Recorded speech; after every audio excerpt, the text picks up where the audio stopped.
আসসালামু আলাইকুম, কি অবস্থা? সবাই কেমন আছেন?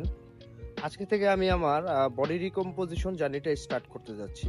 তো আপনারা হয়তো অনেকেই জানবেন না যে বডি রিকম্পোজিশন কি। বডি রিকম্পোজিশন হচ্ছে একটা প্রসেস যেখানে আপনি আপনার ফ্যাট লস আর মাসেল গেইন একসাথে করতে পারবেন। এটা কিছুটা চ্যালেঞ্জিং, কিন্তু চেষ্টা করলে অসম্ভব নয়।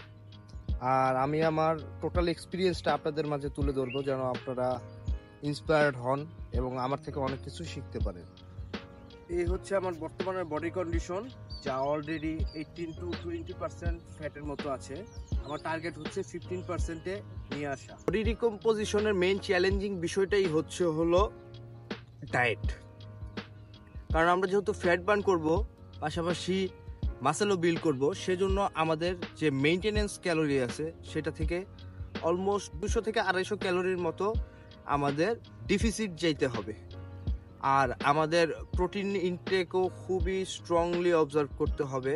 মিনিমাম 50%-এর মতো প্রোটিন ইনটেক করতে হবে, আর 25% ফ্যাট এবং 25% কার্বস থেকে ইনটেক করতে হবে। আর পানির প্রতিও প্রচুর পরিমাণে খেয়াল রাখতে হবে। সো আপনি যদি আমার এই জার্নিতে আগ্রহী হন তাহলে এই চ্যানেলটিতে একটা সাবস্ক্রাইব করে দিন, কারণ আমি প্রতিদিনই আপ টু ডেট থাকবো। আর আপনাদের ফিডব্যাক, ভালোবাসা আর সাপোর্ট আমার জন্য খুবই গুরুত্বপূর্ণ। সবাই ভালো থাকবেন, ইনশাল্লাহ পরের ভিডিওতে দেখা হবে। ধন্যবাদ।